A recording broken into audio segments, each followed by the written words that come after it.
check this out. Illinois has recreational cannabis, right? What if you want to feel real good without getting high? And how about ordering it online and getting it right to your door? Well, there's this company, Mineral. They do whole plant hemp oil formulations. It's like CBD, but it's more than CBD. Mineral grows the hemp in Colorado. They formulate the product in Colorado, and they create these organic, all-plant formulations for anxiety, stress, inflammation, post-at-home workout, and get this, the sleep one. It's fantastic. So what makes them unique is they actually blend these plant components together. Things that the body has, like fats and vitamins, that actually increase the absorption and effectiveness. So you actually get to feel the benefit of these formulations. Truly. The guy who founded the company, Mills is his name. He's coming on the show next week, and you're going to hear his story. He was in Peru. They tried to take out his colon, but he used cannabis oil to recover instead. I know, it sounds trippy, but wait till you hear his story. It's Mineral. It's a beautiful company, beautiful formulations. I love the balance. I love the sleep. It's mineralhealth.co. That's mineralhealthALTH.co. And if you're listening to this podcast, and I know you are, you want to try their formulations? Then use code Chicago15. That's Chicago spelled out and the number 15. That's CHICAGO15. You do that, you'll get 15% off your first order. That's 15%. That's only available for listeners of the podcast. So use that code. Thank you, Mineral, and thank yourselves too, because you're going to love this stuff. Cannabis without the high. That's correct. One of these days, I'm going to get Ben to do CBD. Use the code, right? Use the code. Use that code. Use that code, man. Come on now. How's it going, everybody? All right, your Ben Joravsky show is about to begin. How you feeling, Ben? Can't complain. Yeah, I mean, you can complain with everything that's going on, but you can't complain. I like that. Yeah, I mean. It's what we like about you, Benny J. I mean, I got this, I got that, but, what's the good? What's the point of complaining? You know what I mean? Huh? I'm the only guy. You've been doing that for like the last 2 months. I like it. Kenny Davis is probably the only person in the world who knows that bit. Burns and Schreiber, a comedy duo from the 60s. Oh boy, millennials! I tell you, we're gonna have a lot of references that you'll get today as well. Okay? No, it's not even millennials. What's the one before millennials? The Zoomers. X? No, Zoomers are after X. I think X. Oh, is X. Yeah, the Xers like, I don't get it. Xers are like more antagonistic toward millennials. I mean toward boomers than millennials are. How about this? If you're not insanely old, we're going to give you some great references involving 2020 and a few years before that today as well. Live stream chat, how's it going? Yeah, we just found out here, Brian Dennehy passed away. Yeah, great actor, Brian Dennehy, man. Tommy Boy, all right? A great actor. You're doing that thing again, huh? Anyway, Brian Dennehy would know that reference. Oh, yeah. You go. That's a good one. All right, your Ben Joravsky show for Thursday, April 16th is just moments away. But before we get into this, let's thank these unions for sponsoring our program. Unions like the International Association of Machinists and Aerospace Non-Aerosmith Workers, Local 126 in District 8. That's correct. The International Brotherhood of Electrical Workers, Local 9. That's correct. The International Union of Operating Engineers, Local 150. That's correct. And of course, today's Ben Joravsky show is brought to you by our good friends at the Chicago Federation of Labor. Ben Joravsky, it's a fairly nice Thursday afternoon. Give us a song of the day. Well, I'm torn between two songs. So I'm going to go with this one song that I've been singing all day, driving Dennis crazy all morning. Come on and join our convoy. Ain't it a beautiful set? Ding, ding, ding, ding. Kind of relevant to sort of what I'll be talking about. Now, Ben and I had a debate if anyone would recognize that song. If you're listening right now on the live stream chat, please weigh in. One more time that song, Ben. Hold on, water time. Hold on. Hey, we got nothing going on. God, did I tell you the water's really good in this house? All right, come on and join our convoy. Ain't it a beautiful sight? Bing, bing, bing, bing. Weigh in if you've heard it. I got a feeling no. The Ben Joravsky show starts now.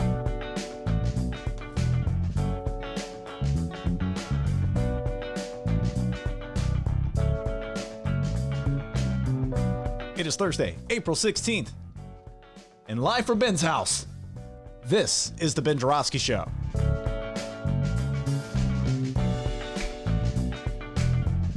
Today on the program, it's the return of Indivisible, Illinois, and the Chicago Readers' Leni Manaa-Hoppenworth with Rose Colacino.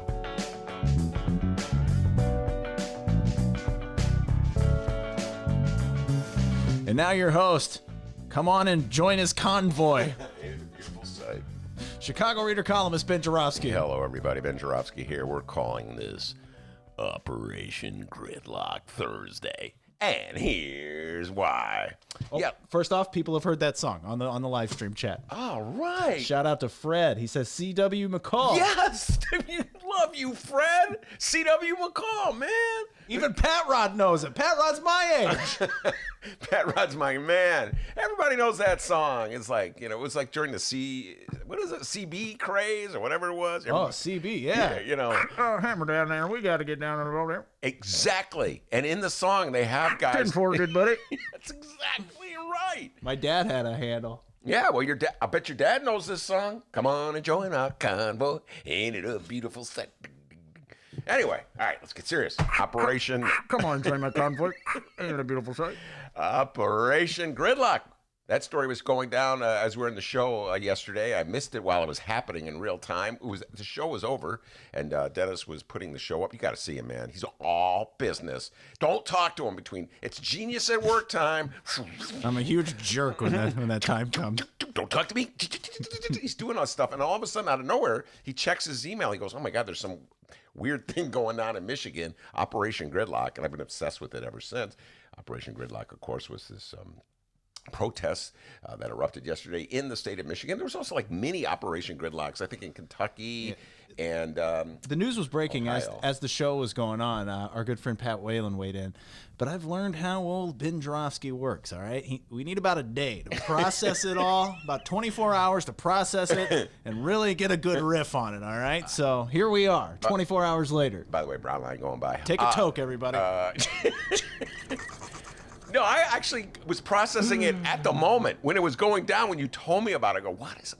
So, of course, Operation Gridlock is where a bunch of MAGA hatters in Michigan decided it would be a good idea to get in their cars and to drive down to Lansing and tie up traffic so ambulances can't get to hospitals, during a pandemic, to protest the fact that we are doing stay-at-home, and particularly Michigan, they have a stay-at-home, and they want the economy to start going right now. So we'll get into the details a little bit, but that, if you missed it, I'm sure you haven't, because anybody who's listening to this show is a political junkie and knew about it in real time. But if you missed it, that's the backdrop. So let me just point out a few things. We are living in crazy times. This is perhaps the most insane period that I've ever lived through. And just when I decide it can't get any crazier, guess what? It gets crazier. So follow me. Here I am broadcasting from my attic, no longer in the studio, my beloved studio at the Chicago Sun-Times, just down the hall from the bathrooms near the delicious water fountain, and watching the Brown Line go by. Hey, there's Mayor Rahm driving the Brown Line. Yeah, all the gags, looking out at the... Whoop, there goes a car through the alley. Oh, they're speeding. Slow down. It's an alley. And, watching the reefer heads and the drug dealers. Sorry about that. And the pizza delivery guys. There's pizza delivery guys always going through this alley, and just going through my alley. It's just a different world. I've been having a blast. You like the attic? Yeah, you kind of like the attic. Don't you? I've grown to like the attic. I think the Brown Line gives it a little charm. I don't know. I'm kind of into it. How about what is that? The outhouse out there in the alley? Did you notice that? Yeah, I smoked pot there. By the outhouse? Yeah. Okay. The porta potty is what it really is by calling it an outhouse. Yeah, smoked pot in there. Rolled the doobie. Did not know that. Maybe more information. I wore gloves. Knows. Don't worry, guys. All right, I'm really glad to hear that. Anyway, so the world is insane. We're no longer broadcasting from our beloved studio, and of course, we're not broadcasting from our beloved studio because we're in the middle of a shutdown and we're quarantined. And let's say there's a virus out there, a very dangerous virus for which there is no vaccine. You may have it even if you don't realize it. It's scary because it could be a killer. You may be carrying it, and you may transmit it to somebody who's old and vulnerable or young and vulnerable, and they get it and they die. Like, life ends. Life is ending for dozens and dozens of people, hundreds and hundreds of people every day. They tally up the total. It's kind of a little dismal for me. I don't really follow it. I talked yesterday, what was it, Tuesday, I was talking about how I was driving in the car listening to classic rock, and they remember that one? Now they're doing politics. Well, they're not. I would hardly call it. They do. Well, the update. There were 1,000 people dead yesterday, but today it's up to 2,000. All right, a little foreigner, and so. All right, everybody, you're listening to Foreigner. Coming up, your community calendar. We're going to talk about the weather. Oh, also. MAGA. Here's Pink Floyd. No, they're going to do... this is for my good friend Josh, who's been listening to the show lately. Our house is a very, very, very fine house. That song sucks from the 70s, but they play it all the time. Just rip that song. No, do you like it? Do you even know that song? Yeah, I know that song. It's okay. With 2 cats in the yard? Yeah, something like that. Anyway, where was I? Oh, yeah, so these are really dangerous times. People are dying. People are carrying the disease. Everyone's afraid. No one wants to be a carrier. No one wants to get the disease. Meanwhile, our hospitals are overloaded. There's not enough masks. There's not enough gowns. There's not enough protective equipment. There's not enough ventilators. We have nurses and doctors and policemen and firefighters and garbage men and grocery store clerks and just tons of other people who are doing necessary work out on the front lines. Everybody's freaking out. Nobody wants to go to work and die, but they know they have to go to work. Either they need the salaries, either they need the money, either they because their family has to survive, or these are essential business. People have to go buy their groceries. They have to buy the food that they need to eat. When you go to the gas station, you got to buy the gas that you fill your car with. So scary times. People are very vulnerable. And all the doctors, all the experts, everybody who's studied diseases is saying this is serious. You got to stay at home. Have to wait until the disease is not as transmissible. There's the brown line right now. The brown line's moving good.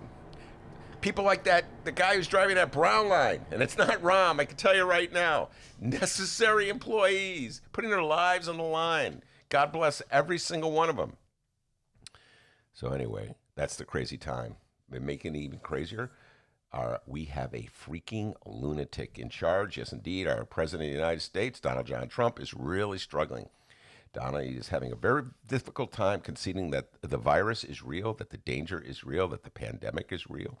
And this is why, because it's killing the economy. And by killing the economy and bringing on a potential, I don't know, I hate to say it, but depression, it's destroying the narrative that he and his handlers, I should say, had put together to justify reelecting him. And that narrative was that he has somehow or other made this country greater than it ever was before. It's hard to say that when we're in the midst of an economic shutdown, when we're facing depression, when he's so incompetent and so insane that he can't stick to one message for one day without totally deviating the next day. So one day he says the pandemic is real, and the next day he's saying it's not real, and one day he says trust the doctors, and the next day he says don't trust the doctors.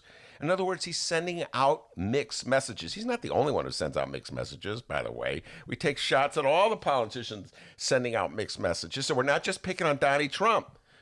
Mayor of Lightfoot of Chicago. We'll get into her in a little while, right, Dee? She's been known to send out a mixed message or two. But Donnie's the worst. He's the absolute champion of the mixed message. But imagine, this is my view. I didn't vote for Donald Trump. I can't imagine a universe in which I would vote for Donald Trump. But imagine if you were the opposite of me. If you were a MAGA hat wearer who adored President Trump, who was like one of the people who's buying the mugs. I told you about this, Dee. The Tea Party is sending, still not too late to get your Donald John Trump mug. Just send in $9.95, postage included. You know, people are like, they're a real MAGA hat wearer. And then they do they'll get the mugs, and then they assume that what you're drinking is liberal tears. That's what they do. Liberal tears. I get all. I'm drinking these liberal tears. Shouldn't have broke the law. Yeah, shouldn't have broke the law. Oh, hell, shouldn't have broke the law. So for $9.95, you can get your MAGA cup, all right? Your Donald John Trump. Ooh, that's tough to say. Apparently. And your Donald John Trump mug. Whew, that's tough to say. Anyway, you get that? You buy that? You're a real believer. And this is a really tough time for you if you're a real believer, because you share the president's rage, because you think it's so unfair that his reelection be challenged, that the narrative that he was creating, the narrative that you were repeating, is being destroyed. And so you want to think that this pandemic is a hoax. And that brings me to Operation Gridlock, which was breaking, as I said earlier, while I was on the show yesterday, and is now all the news all along the land. Over 1,000 MAGA hat wearers showed up in Lansing, the capital of Michigan, to protest Governor Gretchen Whitmer, a Democrat. She's a Democratic governor of Michigan, and she has ordered the same, just like Pritzker here in Illinois. She's saying stay at home. If you don't have an essential job, don't go to work. And so the economy is really tanking in Michigan, just like it's tanking in Illinois, just like it's tanking across the country. And so they're really mad at her for ordering to stay at home. They think that you have to get out and start the economy going again. They're like freaking nihilists, you know what I mean? They say it's better. I read a couple interviews with them. They'd say it's better to be dead than to kill the economy. And they had this one guy they were interviewing. He was saying he owned a business, his family's business, and he said he would rather be dead than to have the business die. And I'm thinking, I'm listening to this guy, I'm trying to break down and find the logic of it. I'm like, dude, if you're dead, the business is dead. There is no business if you're dead. So it's like better that the business die and you live, because you can rebuild the business. I'm just trying to, take this guy through the logic of what he's saying. And I understand.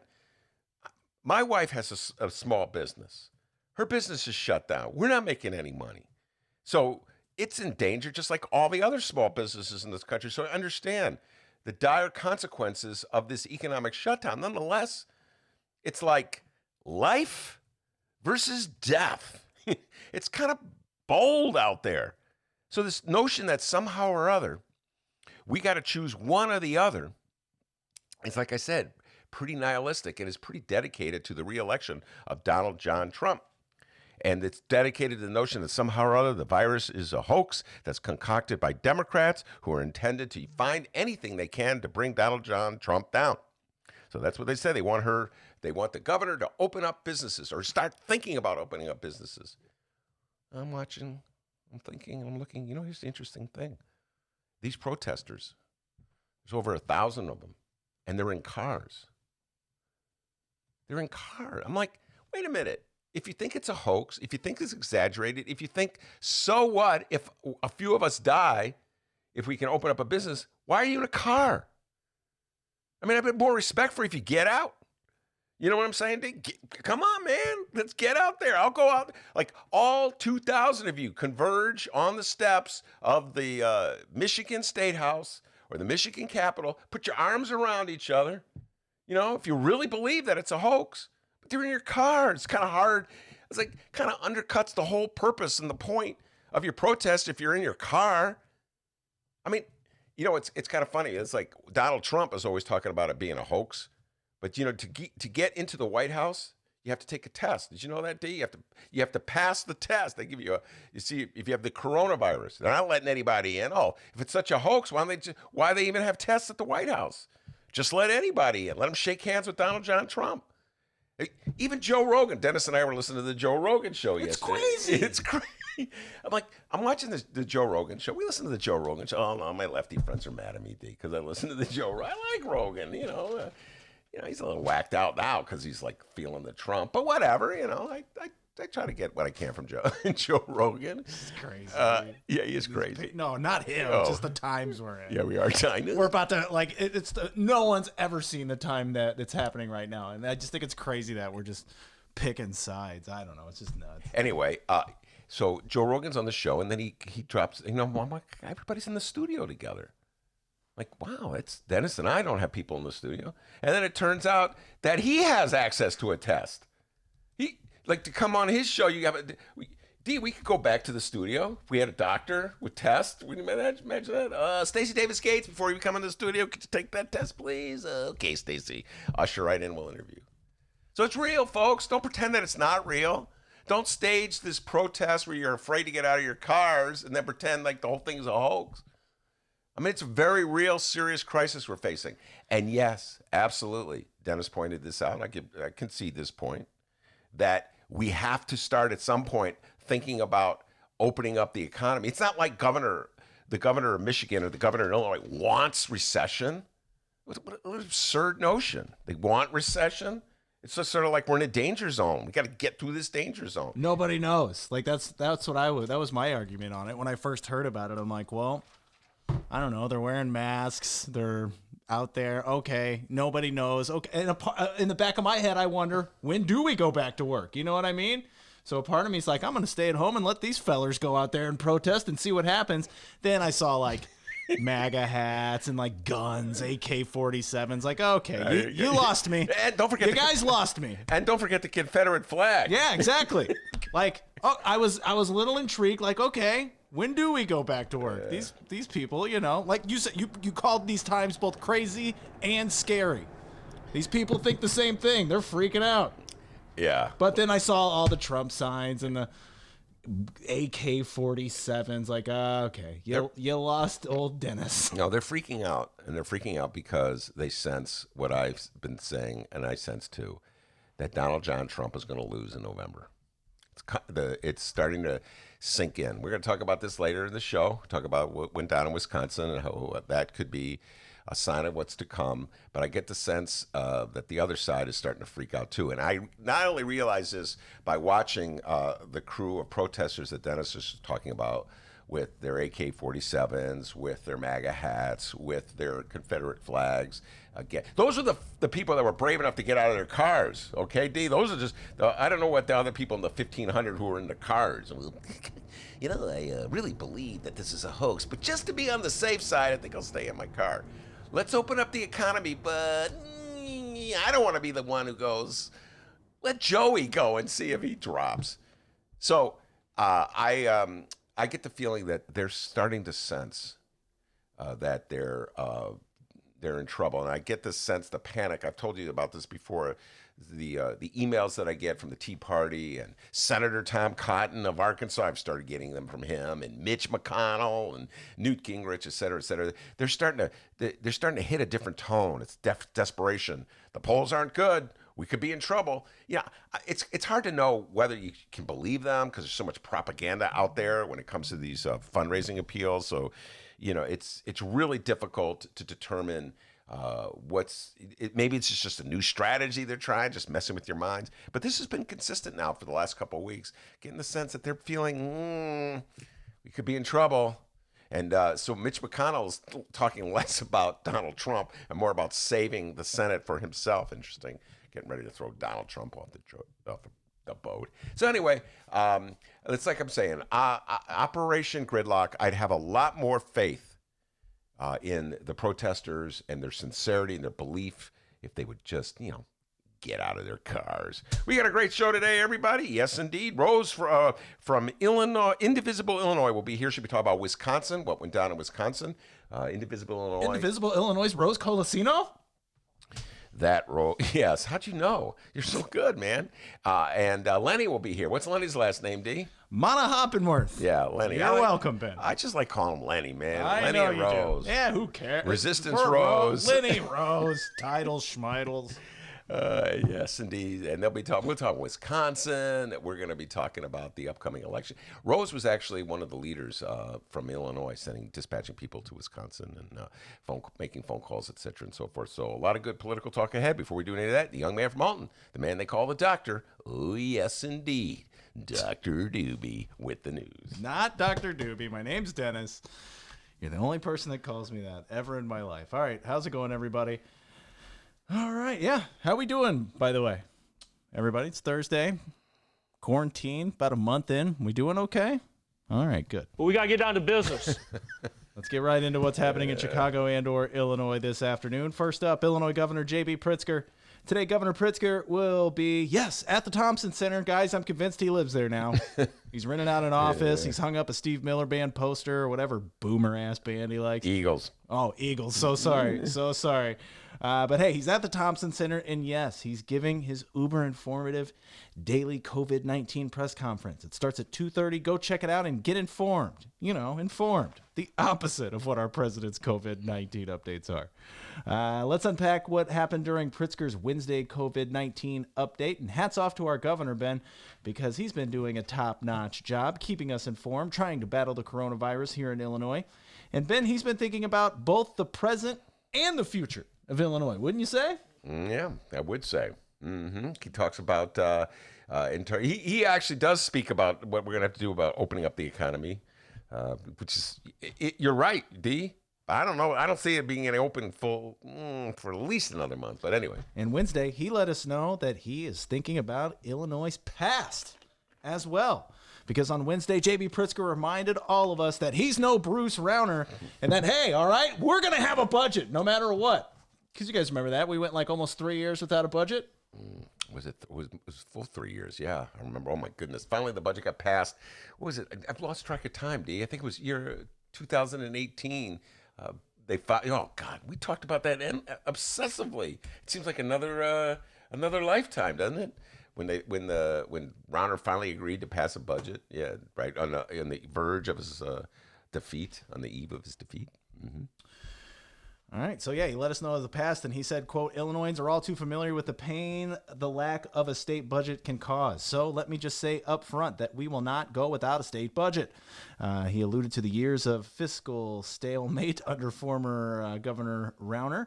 He continued and said, we will need to make extraordinarily difficult decisions on top of the difficult decisions that we've already made. But together, with the state legislature, we will make them. Pritzker laid out the numbers, saying that he expects a projected $2.7 billion in shortfall in the budget year that ends June 30th, and a projected $4.6 billion shortfall the year after that. The governor does expect that to grow to $6.2 billion in short-term loan cost. He says that if graduated income tax doesn't pass in November, the state will be short $7.4 billion. Yeah, that's the fair tax, of course, that Governor Pritzker has been championing since he took office.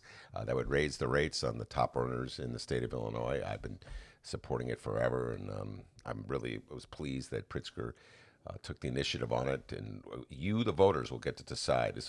Will be on the ballot in November.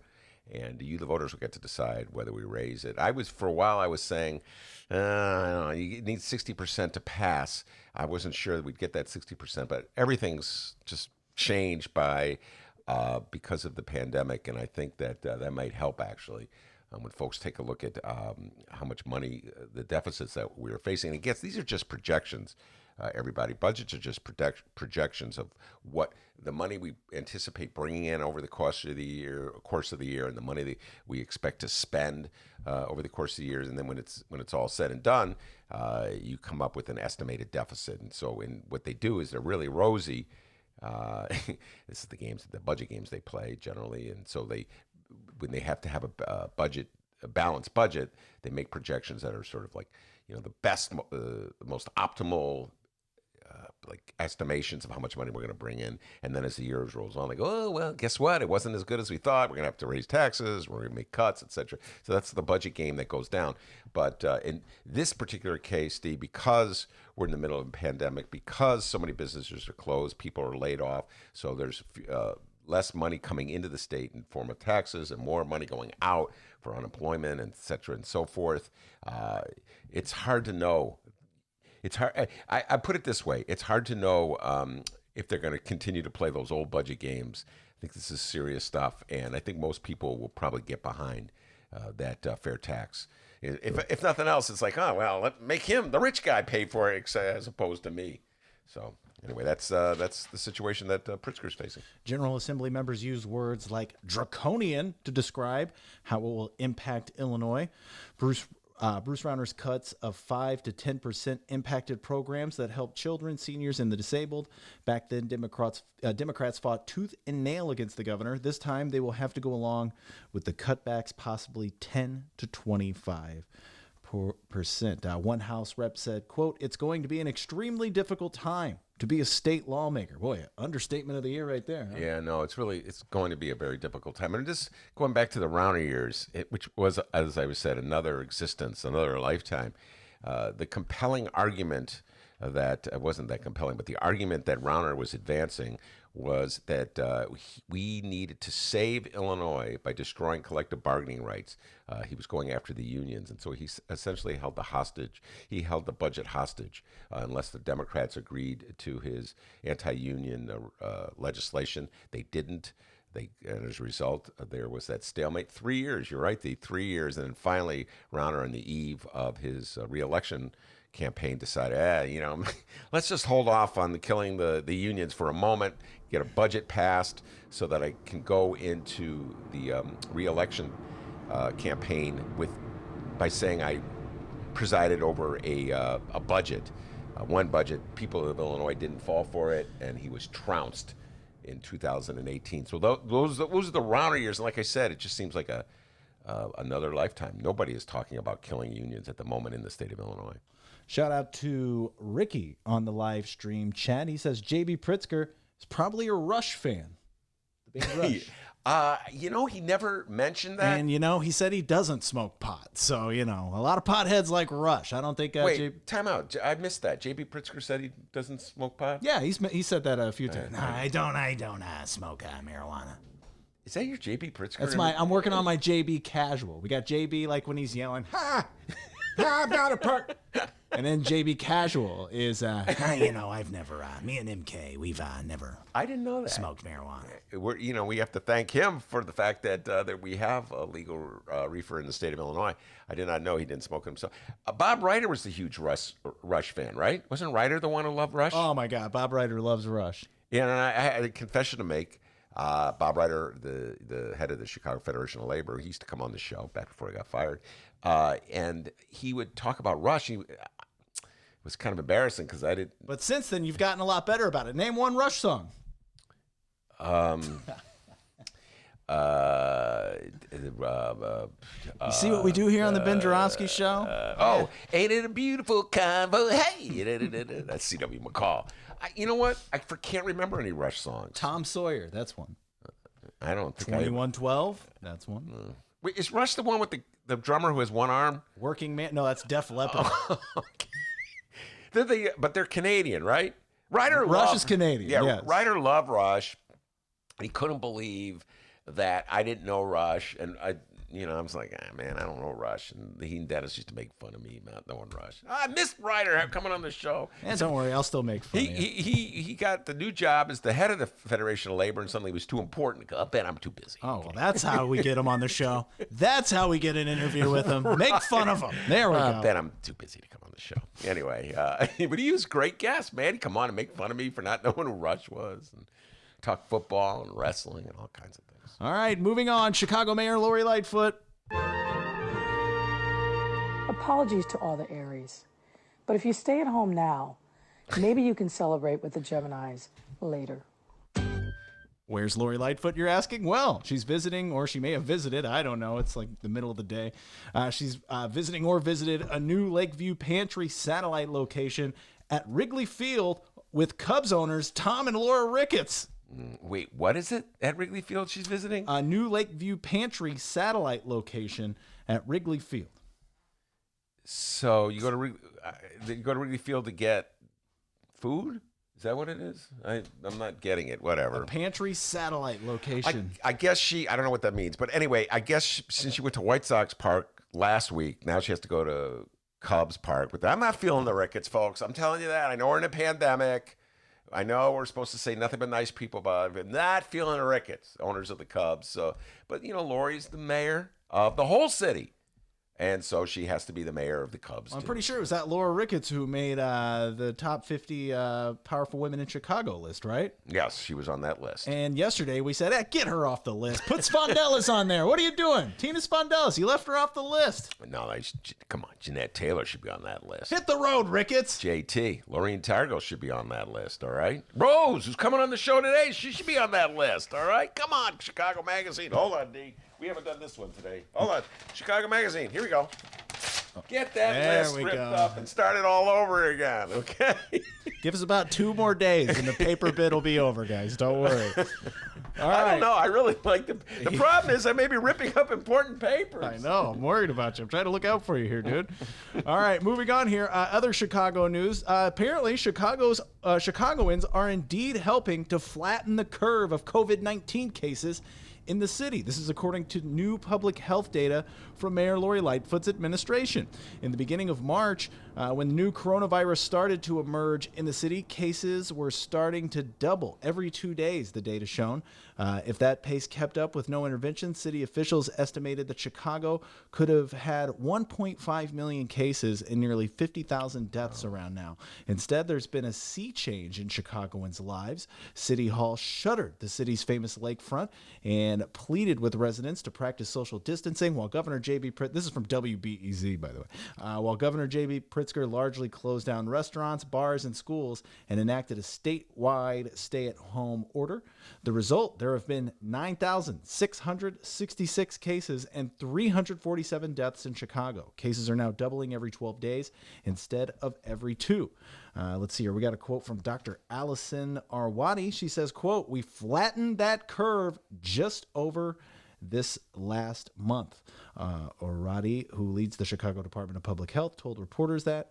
It says here, still, Orati tempered that good news by reiterating that Chicago, hey, we're not pulling a Michigan, all right? We still have a ways to go before it's past the worst of the pandemic. All right, let me just clarify what you said. Pulling a Michigan, it's not. The state of Michigan still has their stay-at-home order, and the protesters are still abiding by it. D, they're not getting out of their cars. All right, so let's just clarify that.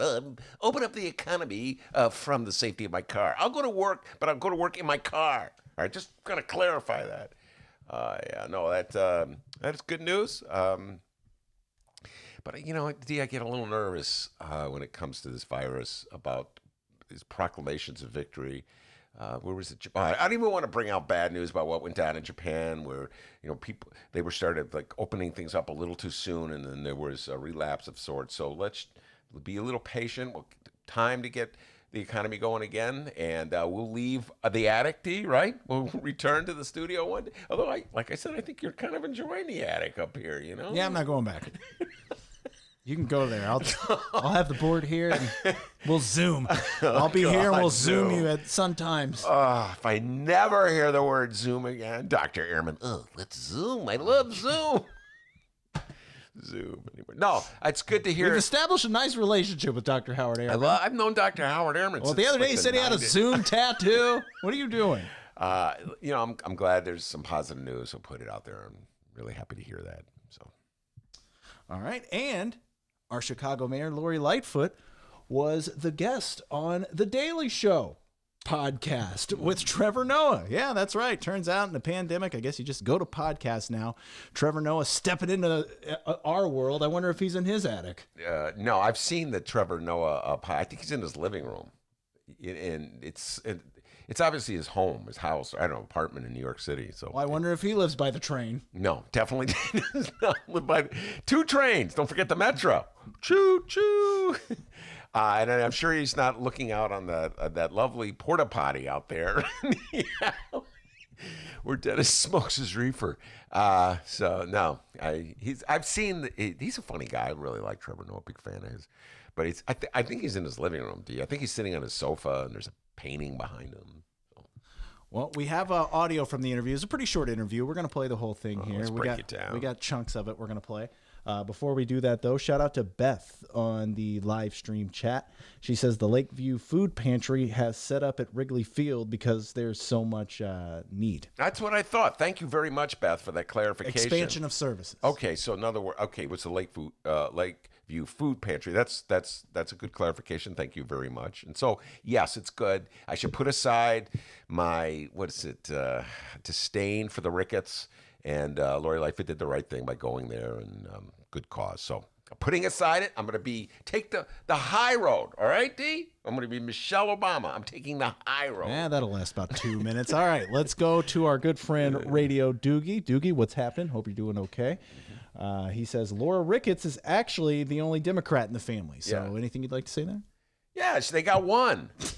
Big deal. You know, I mean, if you give your money to the Cubs, I'm just saying this, folks, and I'm saying this as a person who's loved the Cubs from the moment I discovered baseball. So, you know, I'm not one of those, I only like the White Sox because I'm from Chicago. I got to pick one or the other. I like the Cubs and I like the Sox, all right? So I've rooted for both my whole life and equally.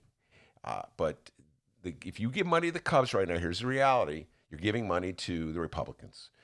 The Ricketts, one of the Ricketts is like I know Frank will know this.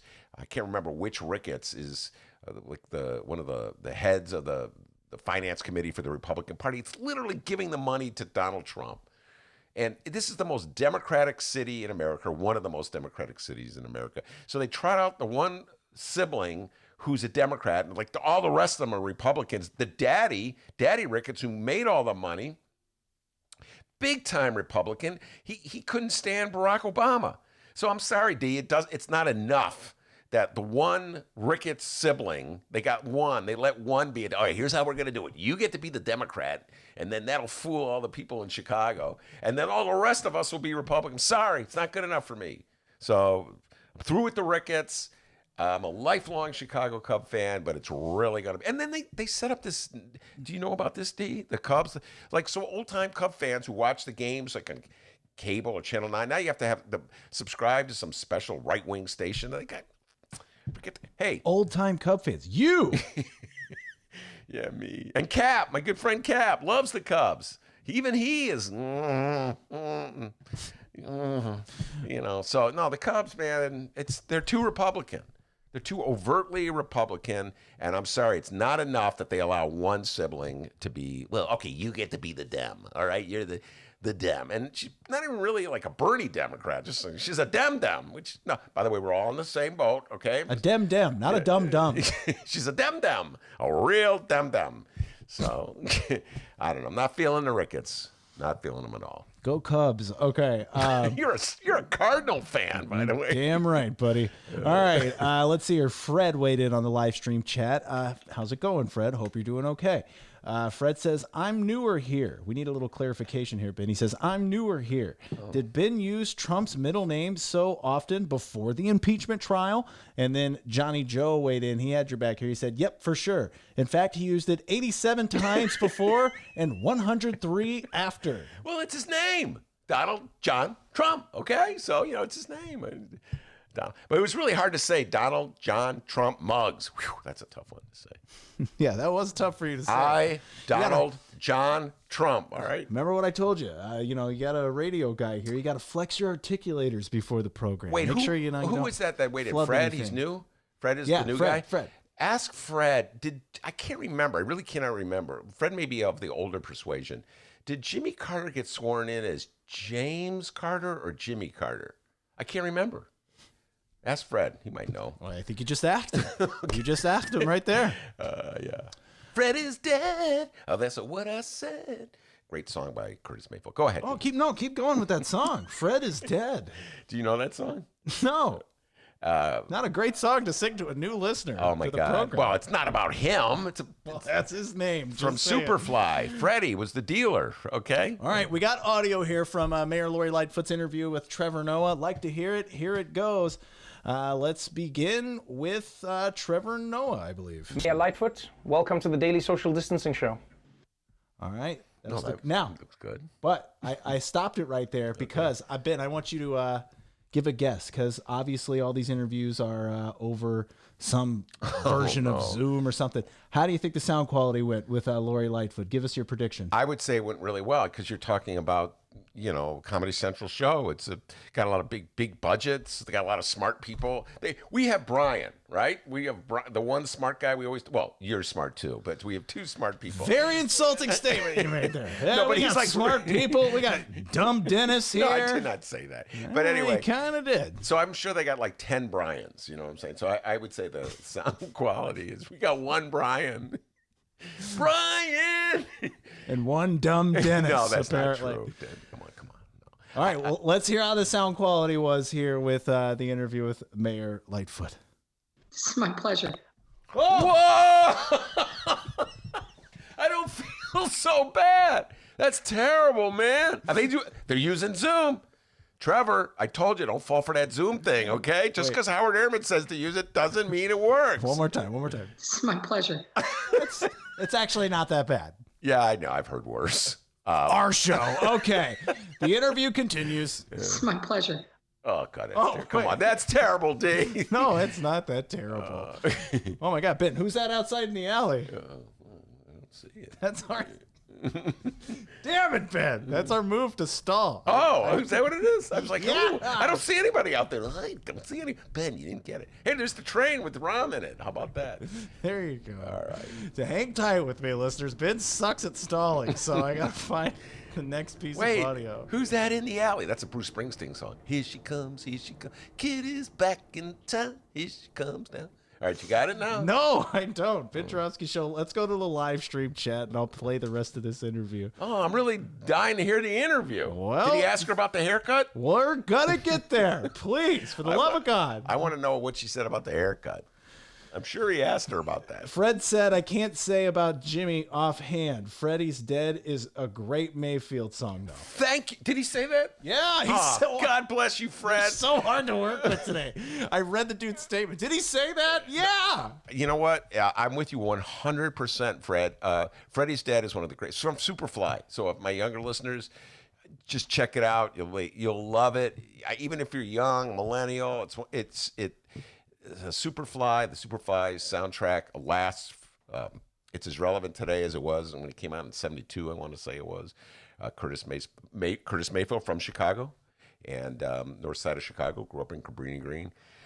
So yeah, great. It's still a great song, and I'm almost positive. God, where's Frank when I need him? I'm almost positive. Frank, I cannot wait till we get back to the studio. We're going to bring you on a Friday to help us make sure we're correct with our facts and stuff. But I'm pretty sure that he said Jimmy Carter. I think he was sworn in as Jimmy Carter. So anyway, you got that thing ready to go? Still loading up here. For crying out loud. Yeah, let's go. What was that pre-show prep you were doing, huh? Okay. It's guilty. All right. So what we're doing here is we're playing the interview. If you listen to the interview, let us know what you thought. Wait, hold on. I just got a text from, God bless you, Frank is listening. Pete Ricketts, one of the brothers, is the governor of Nebraska. You are correct. You are absolutely correct. How can I forget that? Nebraska. And so much gerrymandering going into the state of Nebraska. So again, and the other governor, the other Ricketts is I think it's Todd is the fundraiser for the Republican Party. So you give your money to the Ricketts. I know they got the one Dem in there. I understand that. They always throw her up. Look, she's a Democrat. But by and large, they're Republicans. Daddy Joe, who made all the money, he's a hardcore Republican, and he has said so many insulting things down through the years. And the Ricketts are in a Democratic city, a diverse city, all kinds of different people city. They're honoring the stay-at-home. You don't see anybody in Chicago in their cars doing Operation Gridlock. Nobody nutty like that in the city of Chicago. And so it just, I don't know, it just rubs me the wrong way that the Ricketts family, by and large, are so out of tune where the people of the city that they live in are. And I think it's kind of disrespectful in many ways. People always say to Democrats, well, you got to respect Trump voters. You just can't malign them. Leave your bubble and come to respect them. Well, why don't the Republicans feel compelled to do that? So it's not enough for me that they put the one lady out there. She's the Dem, Ben. They got one Democrat. Nah, doesn't work for me. You're right. Thank you, Frank. Yeah, Pete Ricketts, governor of Nebraska. Now that's how you stall, buddy. I didn't even know I was stalling. I just went on a riff. That's what I'm talking about. All right, we have the rest of the interview. Hang tight. I did not know I was stalling. That was a great job. I'm very impressed. I was Frank. I went to Frank. Go ahead. The coronavirus, as we've seen, is having a disproportionate impact on communities of color. African Americans are dying at higher rates. I think 70% of the people who have died in your area are black, whereas only 29% of the population is black. What have you been looking at, and why do you think it's so important to look at this through the prism of race? Well, one, we have to understand the full magnitude of the impact on this virus in our city. So as we started to see these numbers, we took a couple of steps. Number one, we mandated that all providers who are doing testing provide demographic information. We were seeing about a quarter of the providers telling us that they were testing, telling us the test results, but not including the race and then ethnicity information, which we knew was critically important. The other thing that we've done is made sure that we are reaching out to these communities. We're looking at the areas where there's the highest concentration of deaths, highest concentration of infections, and we formed a racial equity rapid response team right away. That is taking a model of kind of community-based medicine that has been effective in a particular area of the city, and then expanding that model to include public health folks, people on the ground in neighborhoods, everything from the pastors to the block clubs. We've got street intervention workers who normally are working on stopping violence. We've now enlisted them in this effort and really trying to be as hyper-local as we can. We know that while we're a city of neighborhoods, each of them is unique in its own ways, and they have their strengths and they have their challenges. So we've been learning even more about the nuances of neighborhoods, particularly when you're talking about Black and brown neighborhoods, and so what supports they need to be able to bring people into the healthcare system, educate them about the virus, and bringing people help is what we've really been about. Oh my goodness. Trevor Noah, I would recommend if you really want a good answer to the question you asked, you bring on Crystal Cash. She was on the show on Tuesday. You'll get a great answer. You get someone like Crystal Cash, who's been a doctor in the city of Chicago, has been dealing with these issues in inequity for years and years. The reason why there's this tremendous imbalance between black deaths and white deaths is because of all the inequities that have existed in the city of Chicago for years, way before Lorie Lightfoot got here. So I cannot blame Lorie Lightfoot. I'm not in any way blaming Lorie Lightfoot for the inequities that have existed in Chicago. And the reality is that the people who ran the city didn't really care about them. I mean, it's pretty clear that the people who ran the city of Chicago for the last 20 years, dealing with the inequities that divide this city was not at the top of their list. We talked about this so many times. We've been talking about this for the last 3 years. I've been on this, doing this radio stuff, this talking on a microphone. And before that, in my columns in the Reader, the way the city divvies up its money, the way it spends its disposable money, its TIF money, which is essentially the largest chunk of disposable money they have, is in gentrifying areas, and they do not spend it in poor areas. And they close clinics, they close hospitals, they close schools. They've watched while the neighborhoods have fallen apart. And so when we have a disease, when we're hit by a virus like we are right now, we're in the middle of a pandemic, all these inequities are exacerbated. So the real answer to the question is like, why are we seeing these tremendous imbalances? It's like 100 years of history in the city of Chicago. And the same thing happened, Crystal Cash was talking about it in 1995 during the heat wave, when it was a terrible heat wave in the summer of 95 for about 2 weeks, I want to say. And the death rates were so much higher in poor black neighborhoods than they were in the rest of the city. It was like an eye-opening experience, but that heat wave passed.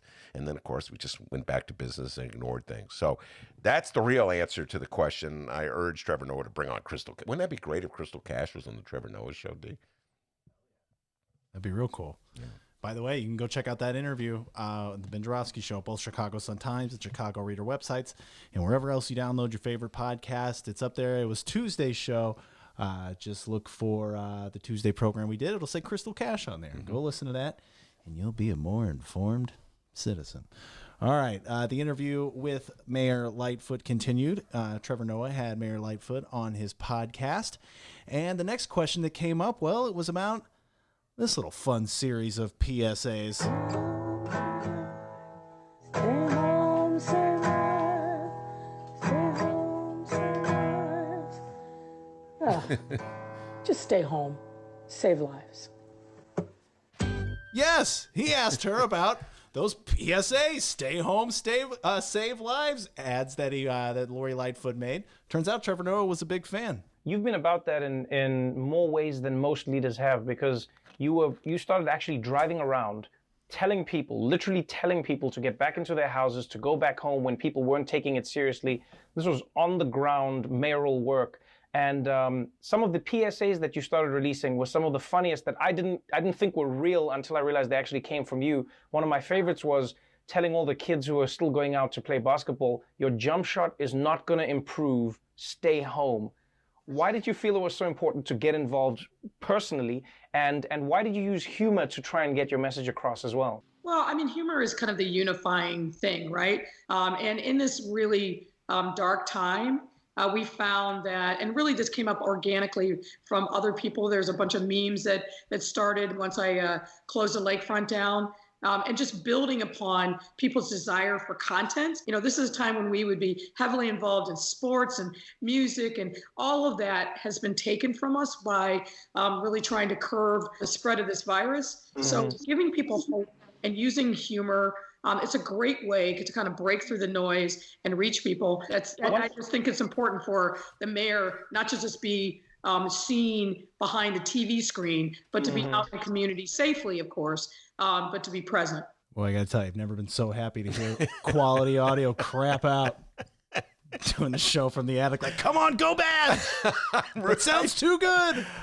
I got to tell you, D, I know it's really terrible to make this confession, but I'm like, come on, just fail audio. Yeah, so we know we're not the only one. Because, like, guys, I got to tell you this. We do a lot of interviews now.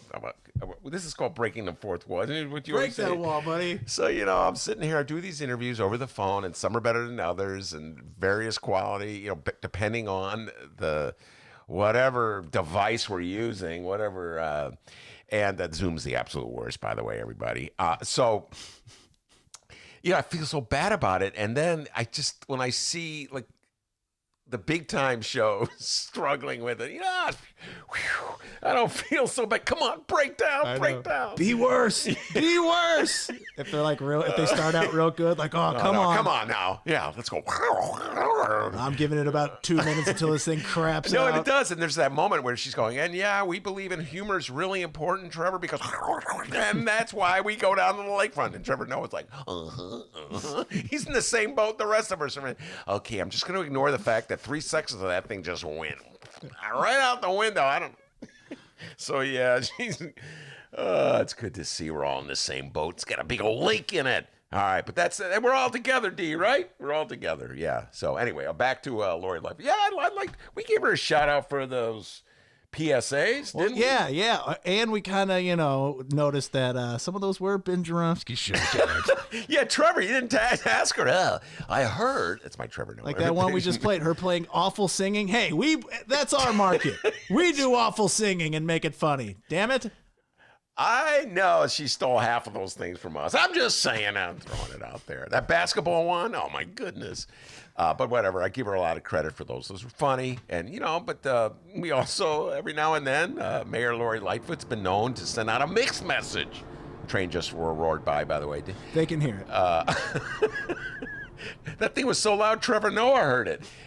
So every now and then it's just telling you this something, Trevor. You're in New York. We're here in Chicago. It's not as great as you think it is, okay? Every now and then a mixed message gets out there. No one's perfect, Trevor. No one's perfect. But every now and then, Lorie left the script. Just saying.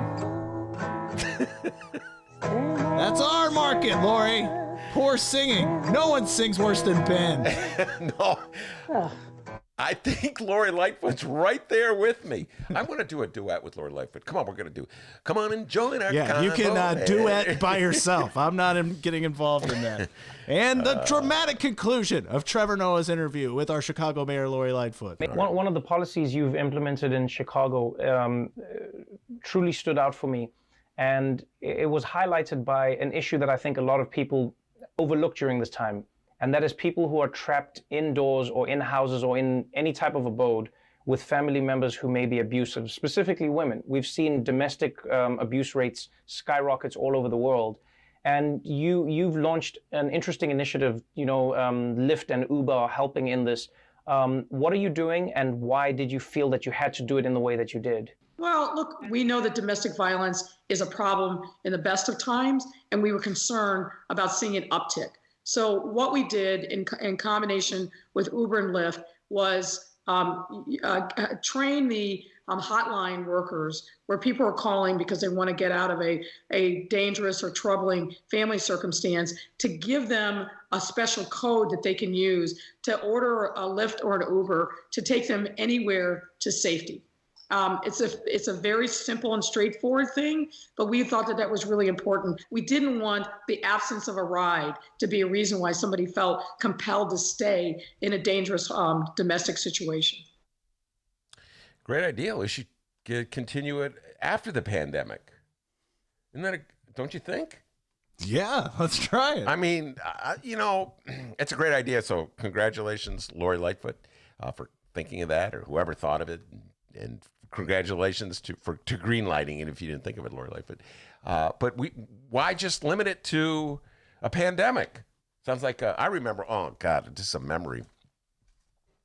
Many years ago, I remember I was. All my memories are linked to Bulls games. Anyway, I was watching. It was in the middle of the Bulls. Why am I not surprised? Run in '91, and the kids who lived not far from me came knocking on the door. I'm sure they're grown by now. And they were crying. Oh, I mean, I know they're grown by now. This is 1991, and they were crying. And it turns out the father was beating up the mother, and so they were asking me to intervene. And I drove the mom to a hospital. She was bleeding from the eye. And I remember the police officer at the hospital telling me, don't ever do that again. You made a mistake. It was just his advice to me. Don't ever do that again because, she could turn against you. He was giving me what he thought was pragmatic, sound advice. I was struggling with this. I mean, the lady was bleeding from the eye. So listen, it's a serious problem, as Lorie Lightfoot said, even without a pandemic. So these are all the kinds of things like, now here I'm going. We want to say nothing but nice things about Lorie Lightfoot, but it was it just November? It was D? That was in the teacher strike. The teachers had to go on strike to get more nurses hired. And so let's just not forget that, like, this struggle continues during non-pandemic. No, after those commercials, I forgot all about that. Oh, yeah, right.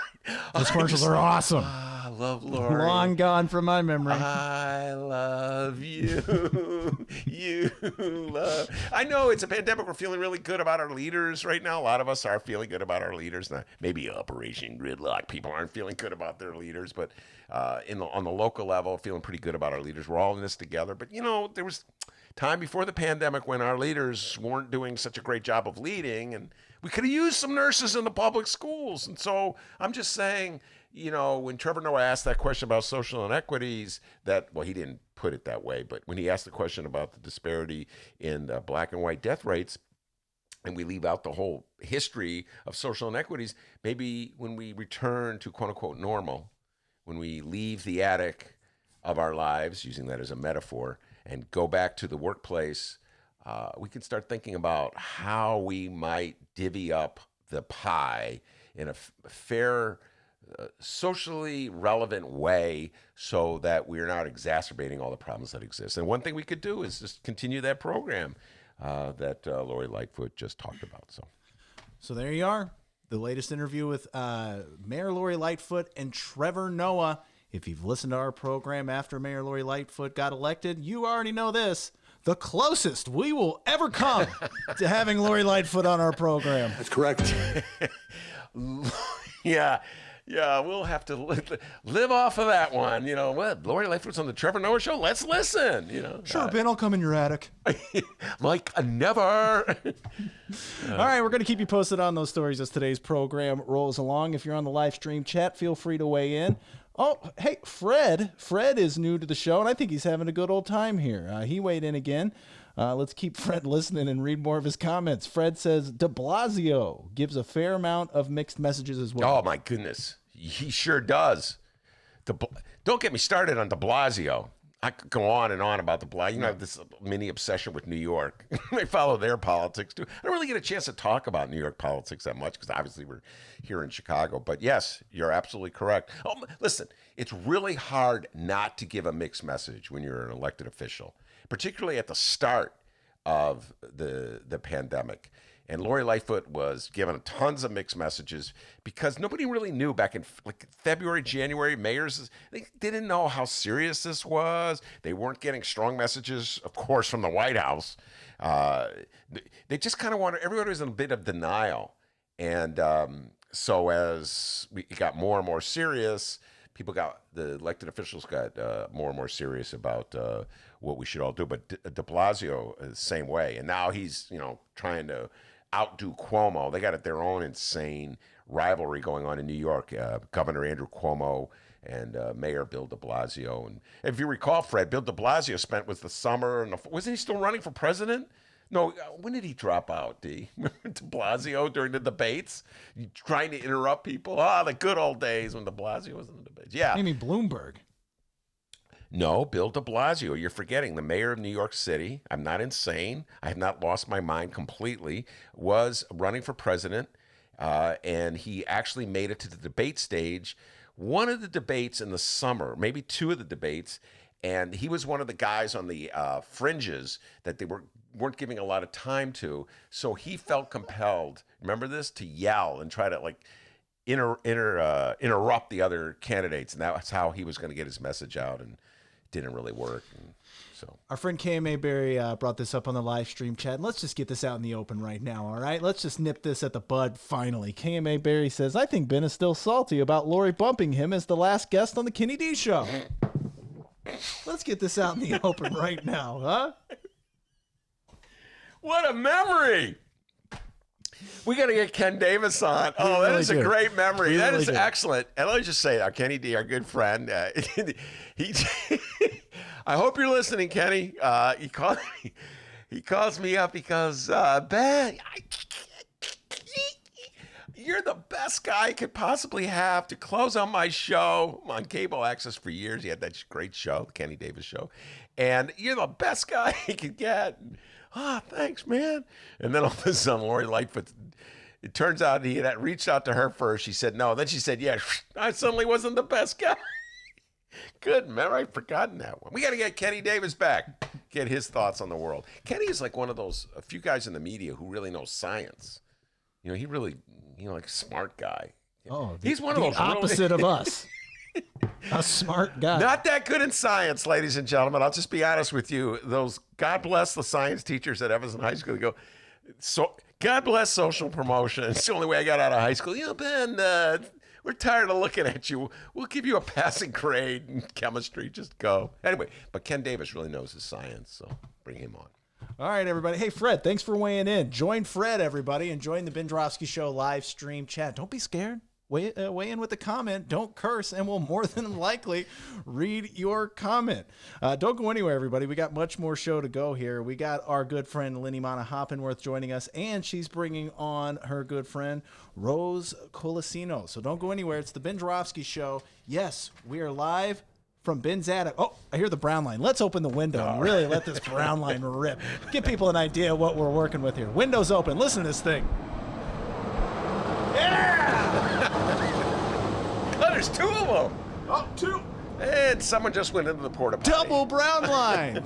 Lots going on in the attic. Yeah, you won't hear that on Trevor, Noah. No. Noah, you won't. All right, let me shut the window here. I got a million of them. All right, it's the Ben Joravsky Show, live from Ben's house. Read the Chicago Reader to get up to speed on what's what in Chicago. Culture, food, arts and entertainment, weekly concert listings, weekly event listings, the environment, travel. I can continue, but you get the point. And for all of you Chicago political junkies, raw weekly columns on real city politics from Maya Dukmasova and our very own Ben Joravsky. The Chicago Reader, free to the public in newsstands throughout the city and online at chicagoreader.com. Read it now and be a more informed Chicagoan.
let's not talk about it.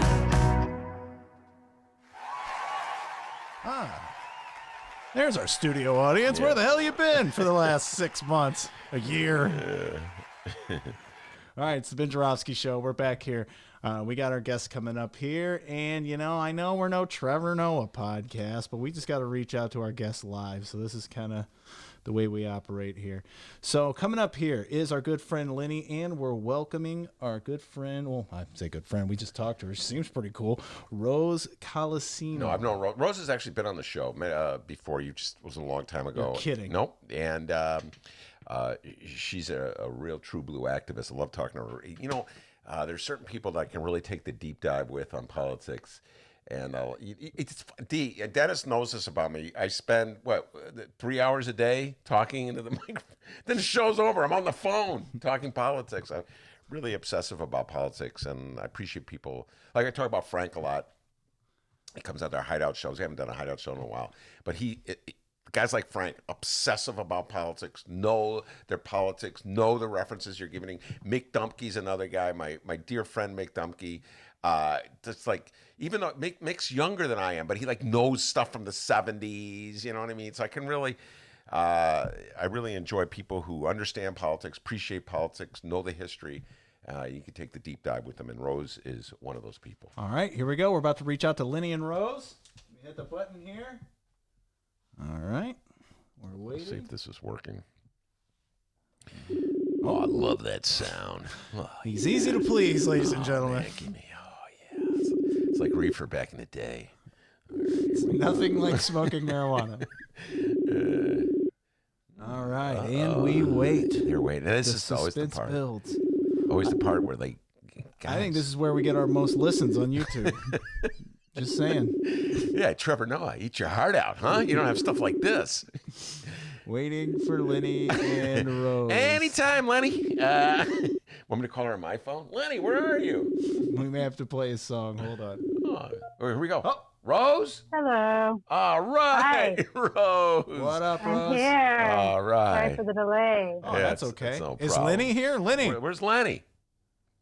All right, I'm going to reach out to Leni. Leni. I'm going to be reaching out to Leni here. Let's go ahead and talk to Rose. All right, Rose, we're going to talk to Rose. Indivisible, Illinois, correct, Very Rose? good. Yeah, I didn't want to get the wrong one. That is us. Explain to people just like the different indivisible chapters. There's 5. I've had so many different indivisible people on since the resistance began. What are the different chapters? Oh, there are so many. Let me just back up a little bit. So Indivisible started after 2016 and started by 2 brilliant congressional aides. And they threw out a white paper. And that white paper just went viral, to say the least. And from that, at least at the time, there were 6,000 groups that were established. And right now, I understand, and Leni might correct me on this, that there's at least 2 in every congressional district. So we're talking about possibly 36 groups. And it's a young grassroots movement, but I think we've taken the state, if not the swing states too, by storm. All right, let's break down what happened in Wisconsin. And Rose and I have been talking about this. Before you came on, Rose, I was singing your praise, talking about you're one of the people that an obsessive political geek, and I say that with all due respect, just like me. I wear it with pride. Wear it with pride. And we had talked about Wisconsin and the importance of Wisconsin before the election on Tuesday. When word broke, I called Rose. It wasn't on the air. I just called her up. I was so happy when the word broke that Joe Joravsky defeated Danny Kelly, Donald Trump's judge. And before, and in the aftermath, Rose, Republicans have been going around saying, well, it's not that important. Donald Trump's name was on it was more important to Democrats than to us. I just want to read something, a quote from Donald Trump, President of the United States. This was before the election. And this is what he said, Rose. In Wisconsin, what happened is I through social media, put out a very strong endorsement of a Republican conservative judge who's an excellent, brilliant judge. And I hear what happened is his poll numbers went through the roof. Trump explained, and that judge, of course, is Daniel Kelly, who was running. He's a right-wing conservative. He was running with Donald Trump's backing, and he got clobbered in the election. Joe Joravsky beat him. What was the margin, Rose? Like 53% did she get? Yeah, I do have that up because I figured you would be asking me that. Yes. I think she was, there it is. Judge Jill, soon to be Justice Jill Joravsky, was 55.3%. Wow. Daniel Kelly, a pitiful 44.7%, and that's with massive voting suppression by the GOP Republicans. Yeah. All right. Now, so. And the RNC, too. Yes. I believe Leni has joined us. She's here. All right, Leni, we're in the middle of conversation. You're a little late joining the conversation. There you go. I see you there. I'm talking to Rose and Leni. But Leni, before we bring you on, I'm going to finish up with Rose. The question I had for her. So, all right. So set the stage of the challenge that you were facing in Wisconsin. It was a primary, it was a Democratic primary, but there was also a special election to fill out the last 2 years, I think it was, or the last several years of a term, of Supreme Court Justice term. So what were some of the challenges that Democrats were facing in this election? Yeah, I'm going to take it back even further. I'm going to go back to 2019, and some of us from Indivisible did campaign for Judge Neubauer, and she lost. She lost by only 6,000 votes.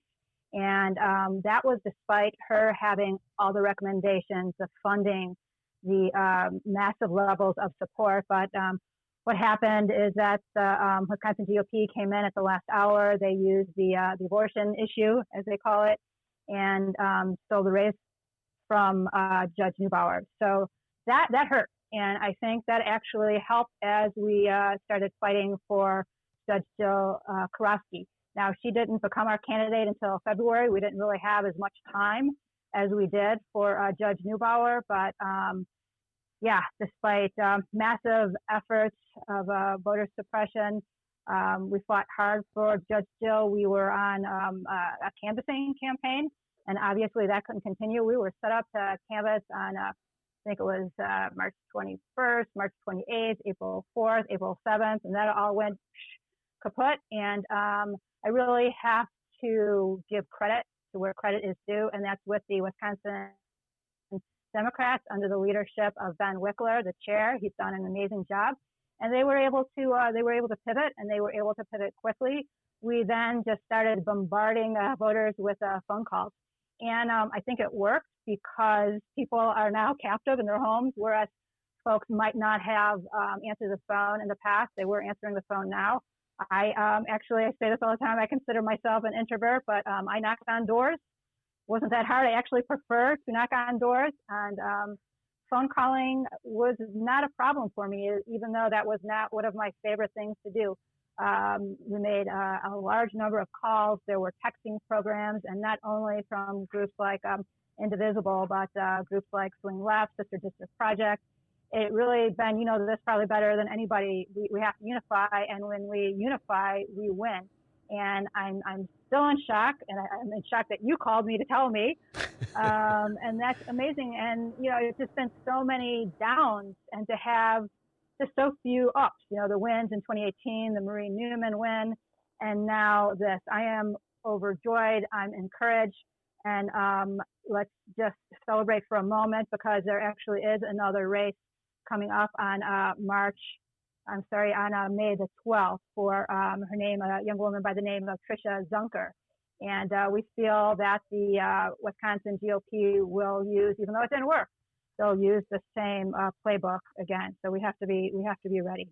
What race is that on May 12th? What's that for?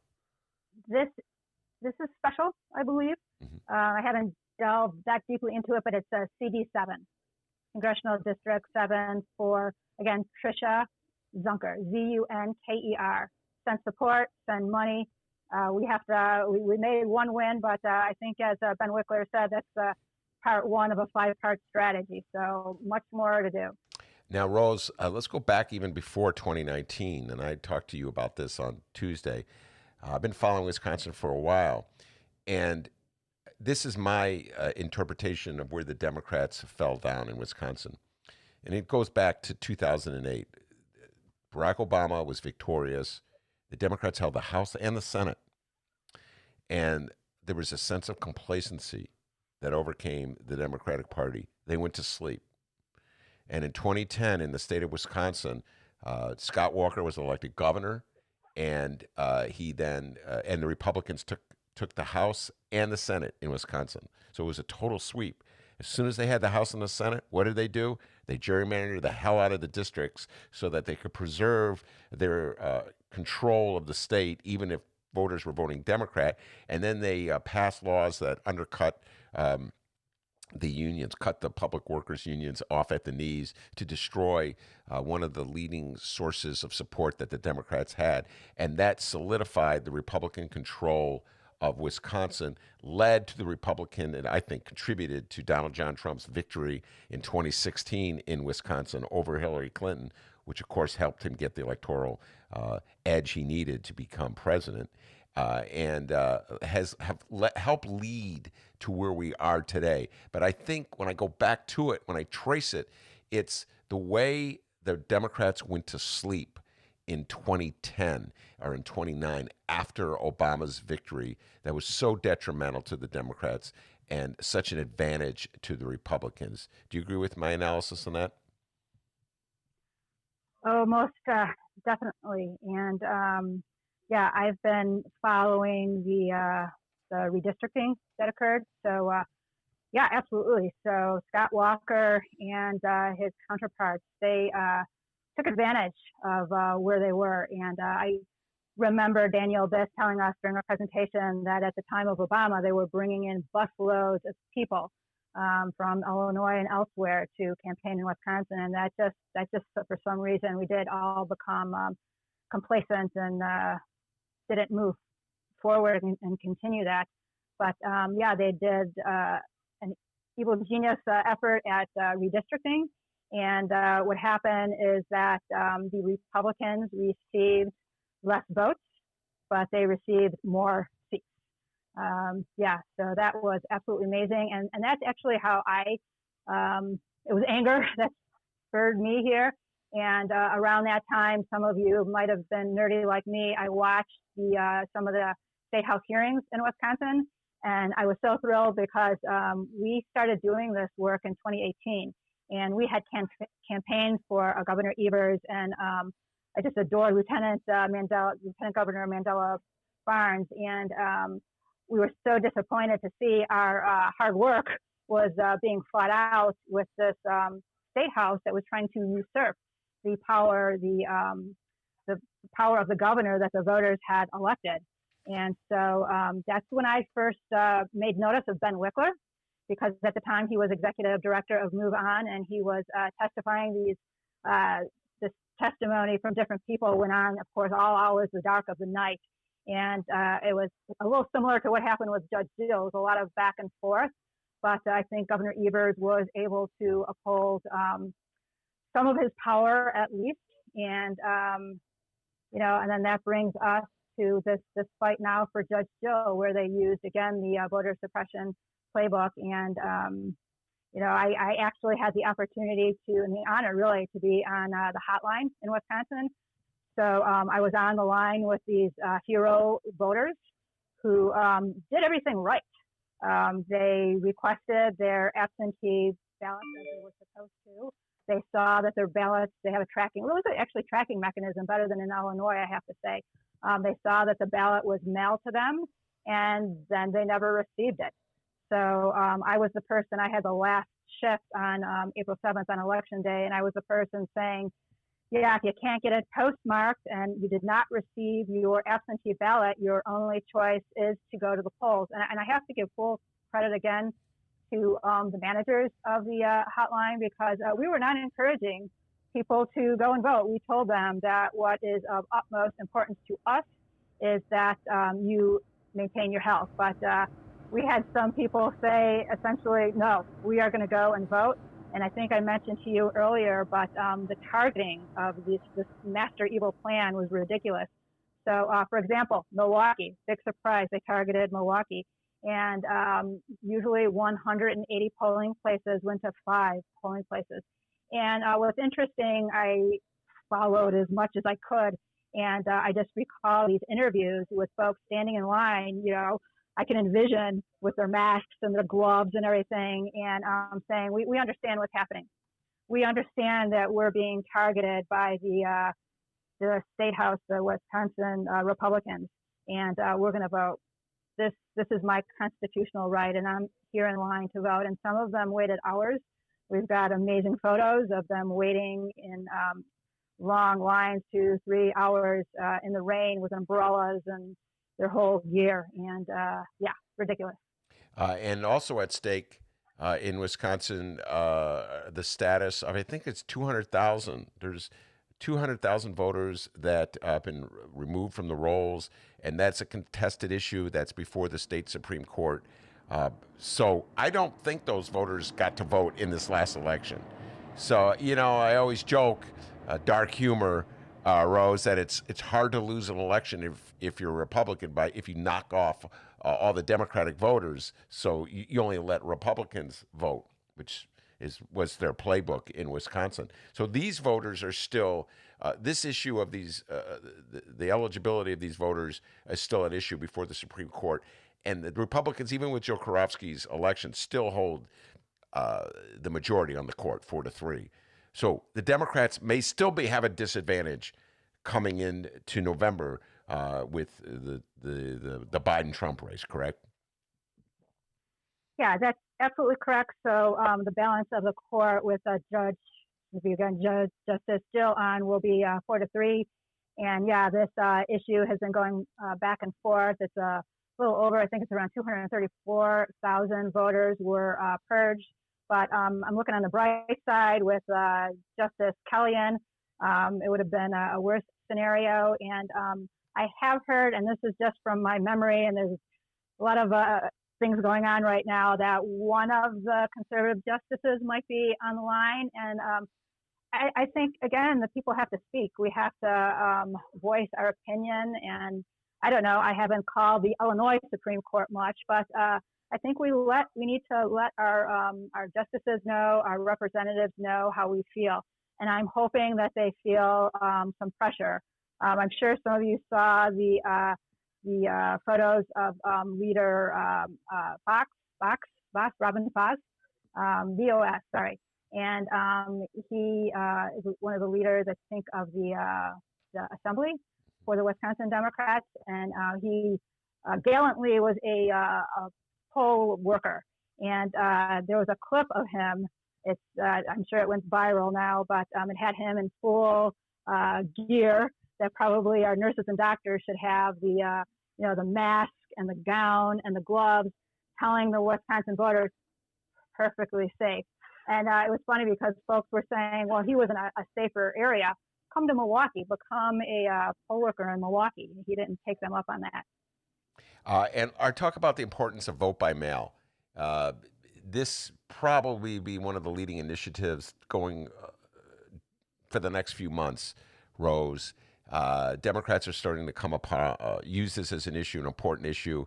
I don't know how long this pandemic will exist. I don't know how long we're going to have stay-at-home orders. I do know that they've pushed back the Democratic convention from July to August. So I don't even know if we're going to have a real convention, it's so much uncertainty. So vote by mail becomes more and more of a reality in terms of November's election. So talk about this initiative. Yeah, thanks for giving me the opportunity to do so. So since I like backing up a lot, don't I? So since 2018, I've had 3 major areas of focus. Number 1 is winning races in Illinois and swing states. Number 2, election security. And number 3, disinformation. And I have something to say about fighting disinformation that has to do with Trump in a moment. But Yeah, all three areas are critically important. And election security, I've been touting, if you just forgive me for a moment, for years now, I've been touting the gold standard, and this isn't just me, indivisible person. This is cybersecurity experts. This is voting institutions, and what they are telling us that we need is better audits all across the country, and we need to save the machines for people with disabilities, and we need to push people voting on paper, and not just paper, hand-marked paper ballots.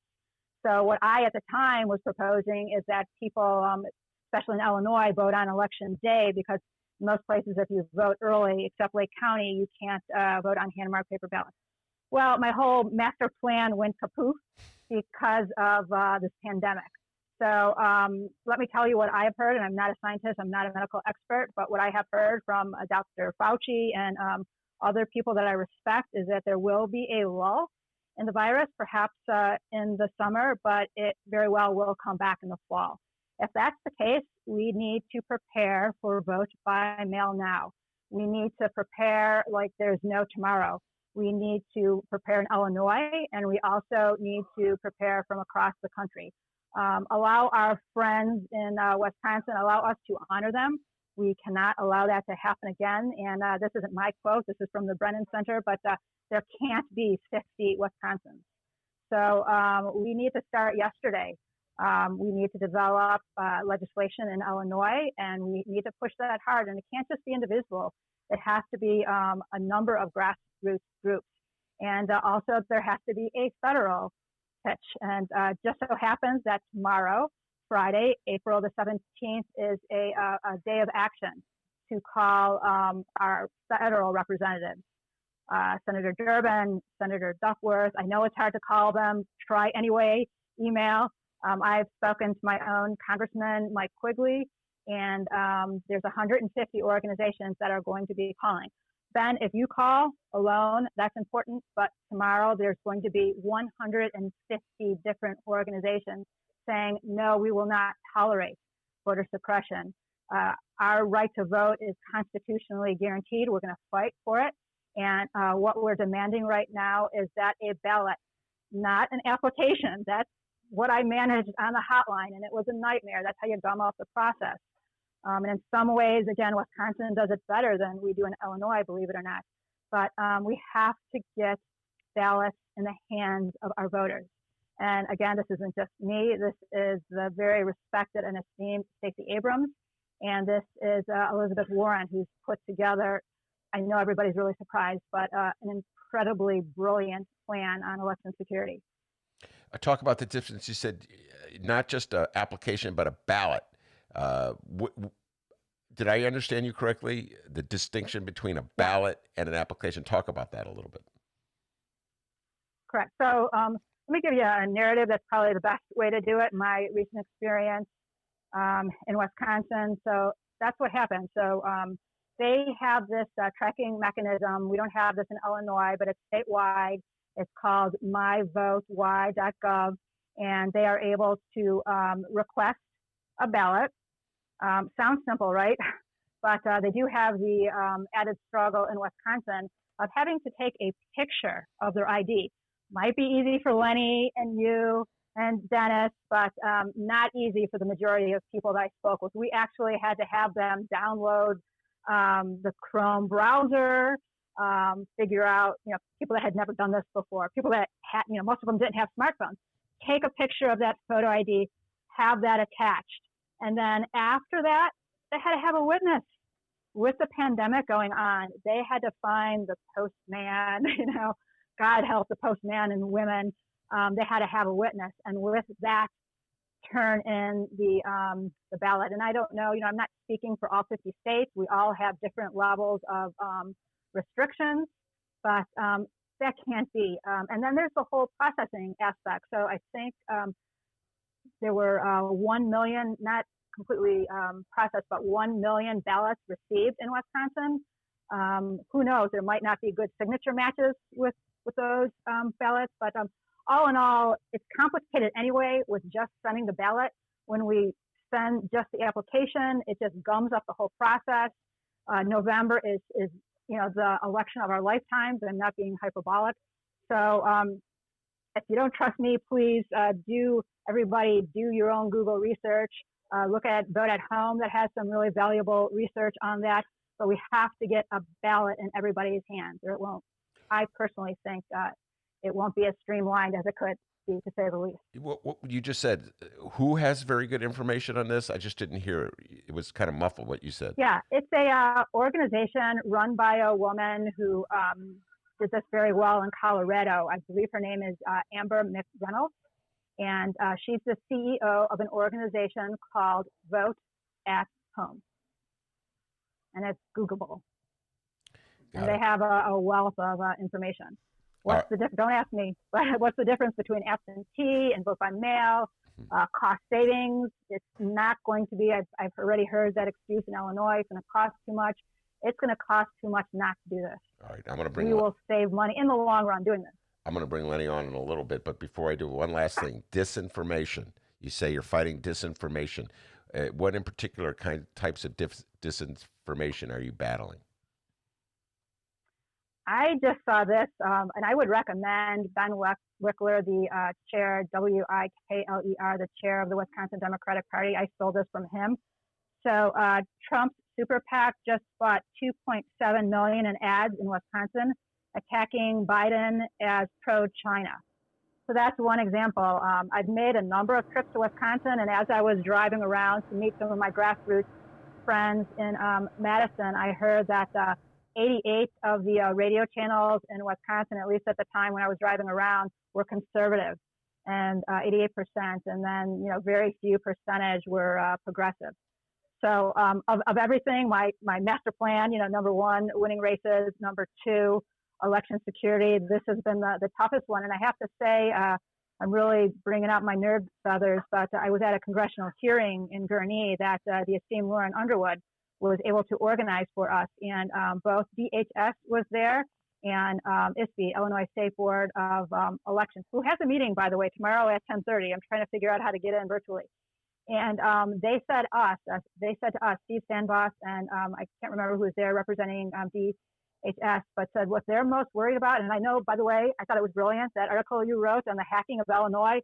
Nobody knows about it, but I think some of us. And they're more concerned, they're telling us, about disinformation than they are about hacking of our elections in 2020. I'm still worried about the hacking of the elections in 2022. That's just kind of gotten mixed up with all this vote by mail pandemic stuff.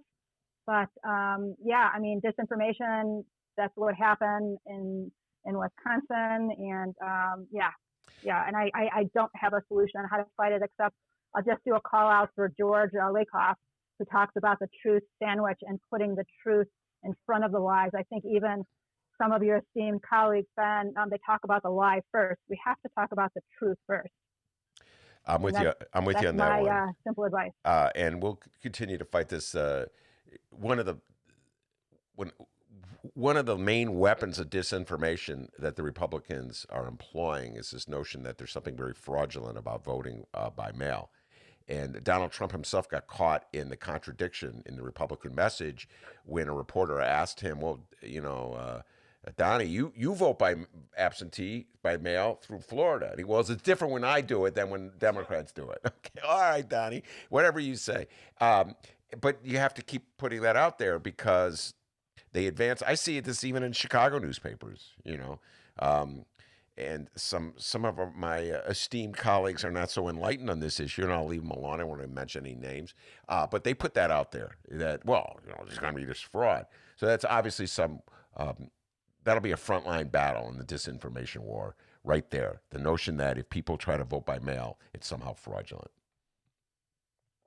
Yeah, and if I could, I was on a conference call with a lot of players that are trying to push vote by mail this morning, and this is my chicken scratch writing here, so let's see if I can read this. But this came from a representative from Vote at Home, and she talked about a study that the Heritage Foundation had done, and they found just minuscule samples of voter fraud. And there's a lot of studies. One of Leni's members sent a study. There's minuscule voter fraud. If people are willing to listen to logic, we have the proof. I have found, bless them, some of my Republican relatives and friends. The logic and the truth hasn't worked, but we have plenty of studies to dispel voter fraud. It's really a non-issue. Okay, thank you very much, Rose. Leni, you've been sitting here very patiently. Bring you in. You must have been excited. I think I called Leni too, Rose. I don't know if I called her or texted her. I was so excited. I was calling everybody I knew on Tuesday when the word came that Jill Joravsky had won. I kind of was operating in the universe, Leni, that Jill was not going to win, Judge Jill, as Rose calls her. And I was so surprised. Not only did she win, but it was like a decisive win. It was obvious early. I remember when I called Rose, I go, she won. And Rose is like, no, it's too early. She didn't win. And I go, no, I'm looking at it right now. She won. And I stopped following it. And then I realized the margin was even greater than when I was talking to Rose. So Leni, you must have been pretty excited as well, huh? Oh my gosh, yeah. I also texted Rose, and Rose, if you can imagine, like every time I talk to Rose, I want to go running. My heart rate is already up. I want to go like do stuff. But Rose was already like she heard the news, but she was already on another thing. She's got a lot of hats on. So yeah, super excited about that. We had so many people. You just had Laura went in on the line from Indivisible Evanston, and you heard about all the postcarding that people did. Phone calls. I mean, it's exciting, but also others, just like Rose, they're already organizing for the next election in Wisconsin on May 12th. Yeah. Well, we'll probably talk about. And Leni is the one, sort of the quarterbacks, getting these Indivisible shows. We're pretty much every Thursday now, and we'll bring some more people in to talk about that special election, the May 12th election. Leni, before I close down for the day, why don't you give a shout out for my beloved Chicago Reader? I've been writing for the Reader since the 80s. I'm probably the oldest person still connected to the Reader. God bless the Reader. And we've really been hit hard by the pandemic. We were, Leni, before my opening segment was about the protesters in Michigan. I was having a little fun at their expense, the Operation Gridlock protesters, who were worried about the impact on the economy of the shutdown. And it's a very serious situation. It's affecting my livelihood, my wife's livelihood, everybody I know's livelihood. But the Reader is fighting to stay alive and coming up with all kinds of different strategies just to pay the bills during these times. So tell folks what they could do to help the Chicago Reader. Yeah. So, well, first, I am associated with Rose because we work together in the grassroots side. So Indivisible in the local level for Indivisible IL9, the Dan Schakowsky's district, as well as the state level Indivisible Illinois. But the reason why I'm here as a Reader is because I know Tracy Bain, who was just she was just named one of the 50 most powerful women in Chicago, and well-deserved. Tracy Bain is an activist at heart, and she works for all of us. The Reader also works for all of us. I think the Reader is reflective of all of Tracy's values, and then we're so lucky at the Reader to have you there. I'm there as a sales on the sales side, so advertising is what I've been doing for the last putting together advertising campaigns for folks. And as you know, all of those venues are shut down. 90% of Reader's advertisers, they're no longer there. So we're trying to make up for it with different ways to fundraise, including reminding people that the Reader is free, but you could still subscribe to the Reader and you can get it weekly. We're still putting out weekly publications, although now every other week we're going to print. Every week is a PDF download, so you could still look that up online. Check it out, chicagoreader.com. We get over 500,000 views every month, and including Ben Joravsky's show, which is listed on there. If you go to chicagoreader.com, you can actually see where you can subscribe to our newsletters. So if you don't know already, then actually write for the newsletter on Tuesdays. So you could sign up to get Ben Joravsky in your inbox on Tuesday Newsday, which is what we call Tuesday in activism world in the 9th District, Tuesday Newsday. So get your news from Ben Joravsky in your inbox. So the other thing that we've been doing is holding different kinds of fundraisers, including the coloring book. So I was really excited to get it. By the way, mail stuff right now. Let's support the Postal Service by actually purchasing stamps, because we're going to need the post office if we want vote by mail to be successful in Illinois. But I just got mine. Really excited about getting the Chicago Reader coloring book, which is very cool. And it's a shared initiative with 50 different illustrators from Chicago, and half of the proceeds are going to go to the artists, and half of it is going to go to the Chicago Reader. So we are going to save the reader by coloring our stress away. And just in a few short weeks, we were able to raise over $40,000 just by the PDF download, which is $30, and $45 is the print. So order that on chicagoreader.com/coloring book. You can get it right away. If you go to chicagoreader.com, you'll be able to search for it. And again, subscribe to the Reader, subscribe to our newsletters, continue to support free alternative news weekly, first in the nation, Chicago Reader. Ben has been here for almost 30 years. Look out for Ben's book, which is going to be the best of Chicago Reader, Ben Joravsky. So we're looking forward to that book coming out too. It's going to be a PDF download. And let's keep doing this. Thank you, Ben, for always giving us the opportunity to come on your show and to let you know what we're doing. We're really excited. Last night we just had Jill Wine-Banks on the call with us. We had over 50 people on the call from all over Chicagoland area listening to Jill talk. She's going to be on the show next Thursday around the same time, so we're super excited about that. We also had Sean Caston on the line with us yesterday.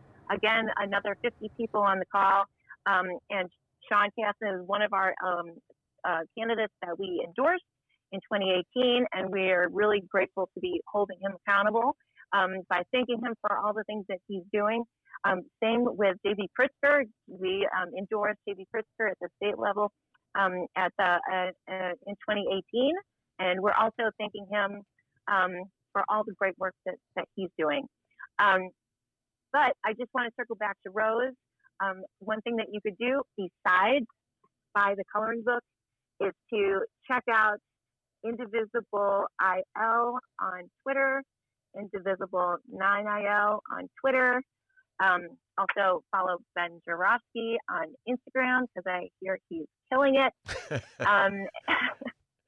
Yeah, my Instagram account. Thank you again. All right, very good. Thanks so much, Leni, and Rose, thank you as well.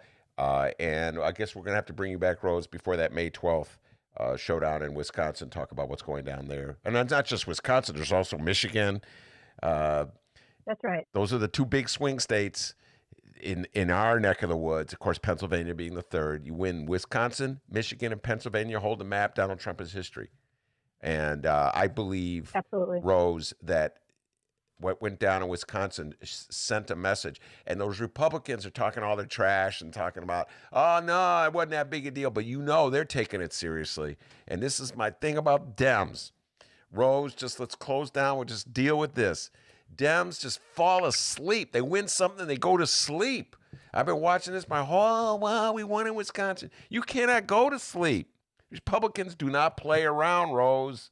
And so they're right now, they may be trash talking. Oh, it doesn't matter, Donnie wasn't on the ballot, this, that, and the other thing.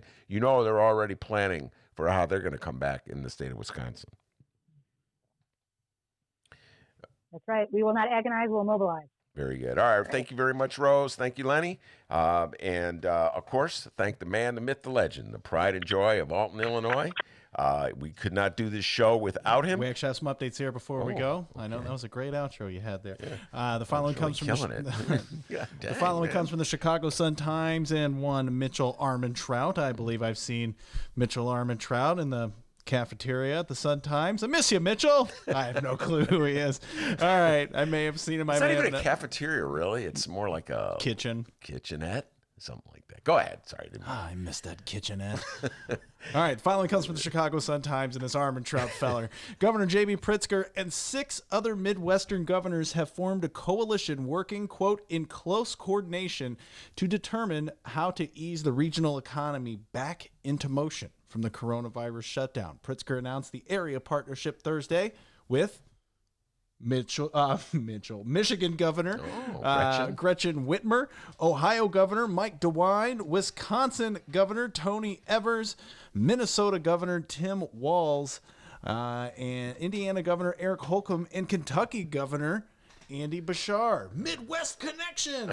All right. Good for the Midwest governors. All right. It says here, the governor said in a joint statement, "We are doing everything we can to protect the people of our states and slow the spread of COVID-19, and we are eager to work together to mitigate the economic crisis that this virus has caused in our region." A joint statement there. Joint station. I hear that, Operation Gridlock people already getting a response. Well, we'd rather die. We'd rather die.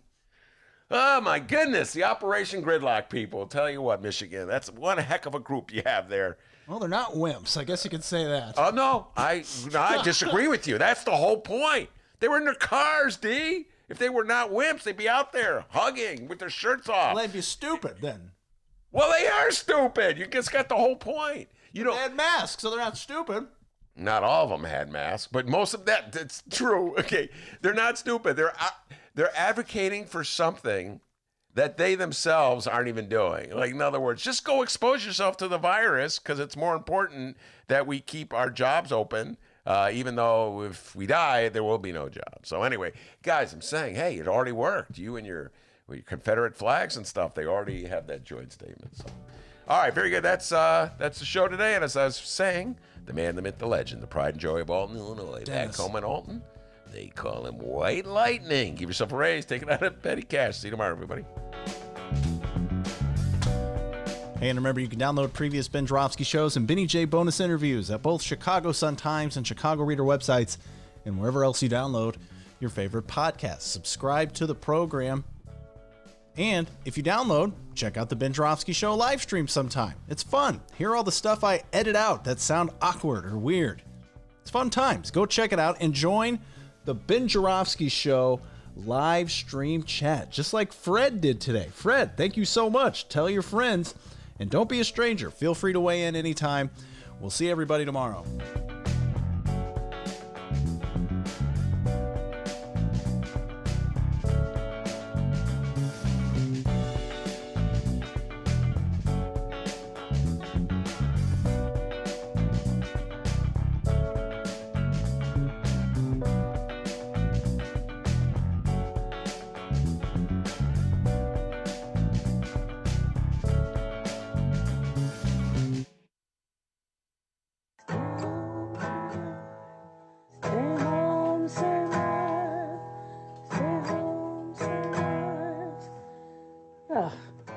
Just stay home. Save lives. Play the radio. Make sure the television, make sure you have the record player on at night. The phone. Make sure the kids hear words. That's correct.